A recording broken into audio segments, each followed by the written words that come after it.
Rihanna dan Rihani, si kembar pelaku penipuan iPhone, terancam 6 tahun penjara.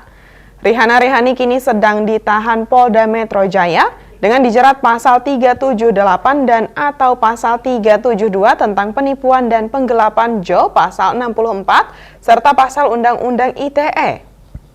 Selain kasus penipuan, Polda Metro Jaya juga sedang mengusut masalah lain yang melibatkan Rihani. Polda Metro Jaya akan berkoordinasi dengan Pusat Pelaporan Analisis dan Transaksi Keuangan atau PPATK.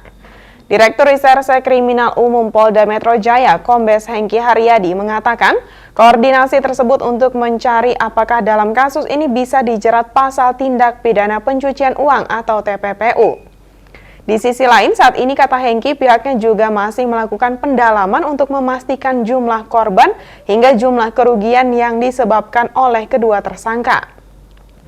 Ada kemungkinan korban lebih dari 18 orang. Pusat Pelaporan dan Analisis Transaksi Keuangan atau PPAT menyebut terdapat mutasi rekening milik si kembar Rihani.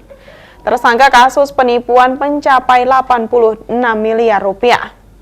Kata Kepala Biro Humas PPATK Natsir Konga saat dihubungi pada Selasa 4 Juli 2023, Natsir mengatakan dari mutasi rekening tersebut PPATK menilai adanya indikasi tindak pidana pencucian uang.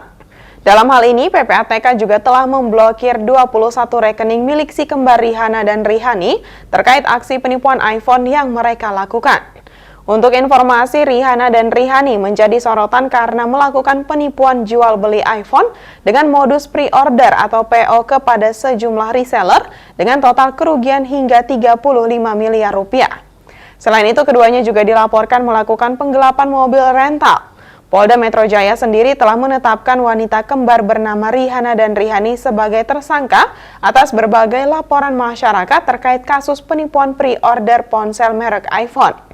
Penetapan tersangka terhadap si kembar itu usai pihaknya menarik seluruh laporan polisi di seluruh Polres jajaran terkait kasus tersebut.